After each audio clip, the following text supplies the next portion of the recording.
दादा दादी कहते थे। जन्माष्टमी पर्व पर कृष्ण कन्हैया का एक रोचक किस्सा। नयासर गांव में छज्जूमल नाम का एक गुड़ बेचने वाला अपनी पत्नी और दो बेटों के साथ रहता था। उसकी पत्नी हर रोज गोपाल जी को भोग लगाती, आरती करती, उनका पूरा ध्यान रखती थी।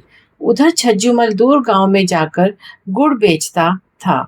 इसी तरह उनकी जिंदगी अच्छे से चल रही थी। उसके बेटे बहुत नेक थे, परंतु दुर्भाग्यवश छज्जूमल की पत्नी अचानक चल बसी। छज्जूमल बहुत उदास रहने लगा। फिर भगवान जी की इच्छा मानकर फिर वह अपने काम वापस जाने लगा। उसके बेटे उसको बहुत समझाते, बाबा अब हम अच्छा कमा लेते हैं, आप अब घर बैठे, परंतु छज्जूमल न माना। उसकी पत्नी रोज गोपाल जी को भोग लगाती थी। उसको तो भोग लगाना आता नहीं था, परंतु अब थोड़ा सा गुड़ ठाकुर जी के आगे रख देता। ठाकुर जी तो मीठे के शौकीन, उनको तो गुड़ खाने का चस्का लग गया। अब रोज काम जाने से पहले गोपाल जी को थोड़ा सा गुड़ भोग लगा देता था। एक दिन दोनों बेटे बाब बोले, बाबा घर की मरम्मत करवानी है तो थोड़ा सा सामान इधर उधर करना पड़ेगा।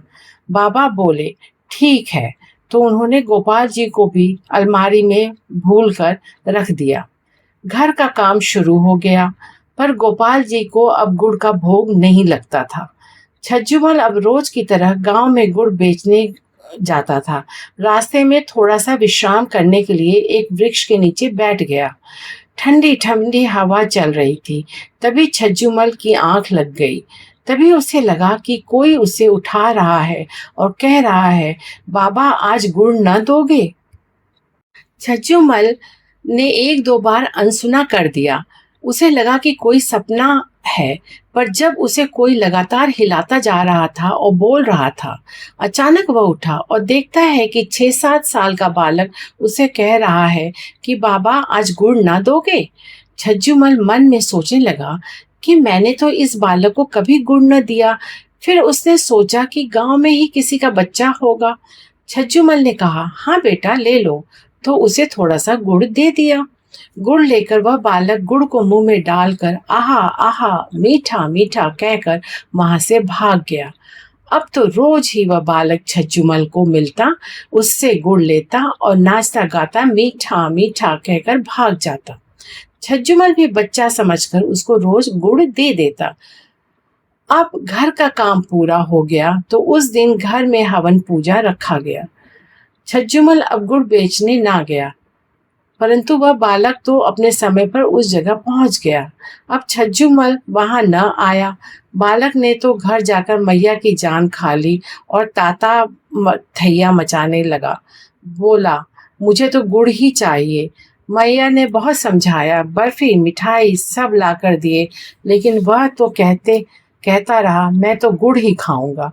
मैया से बालक का रोना न सहन हुआ और छज्जूमल के घर का पता पूछते पूछते उसके घर पहुंच गई। जाकर कहती, बाबा मेरे बालक ने तो आपके गुड़ की आदत डाल दी। आज आप आए नहीं, ना तो गुड़ खाए बिना वह मान नहीं रहा। तो छज्जूमल उस बालक पर बड़ा प्यार आया। उसने उसको अपनी गोद में बिठाया और गोदी में बिठाकर गुड़ खिलाने लगा। पता नहीं क्यों उस बालक को गुड़ खिलाते खिलाते छज्जूमल की आंखों में अश्रुधारा बह निकली। हृदय में अजीब सी हलचल होने लगी। गुड़ खाकर बालक मीठा मीठा कहकर अपने घर चला गया। हवन पूजा के बाद में गोपाल जी की मूर्ति को रखा गया।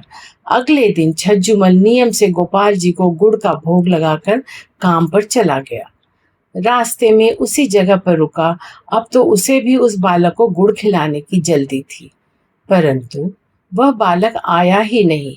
ऐसे ही 3-4 दिन बीते तो उसका मन बहुत बेचैन हुआ कि कहीं बालक बीमार तो नहीं।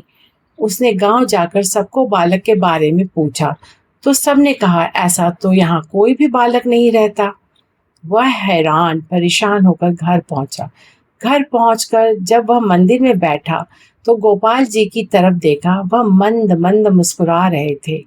वह जैसे वह कह रहे हो, बाबा जी मैं वही बालक हूँ। छज्जूमल का माथा ठनका। कि वह सोचने लगे कि यह तो साक्षात गोपाल जी मुझसे गुड़ खाने आते थे। वह कहने लगे, हे गोपाल जी, धन्य हो आप। गोपाल जी की ओर देख के उनकी आंखों में अश्रुधारा बहने लगी। अगर आपको यह जानकारी पसंद आई हो तो आप यह जानकारी अन्य सभी लोगों तक पहुंचाइए। इस चैनल को लाइक, सब्सक्राइब और शेयर करना न भूलें। मिलेंगे हर बुधवार।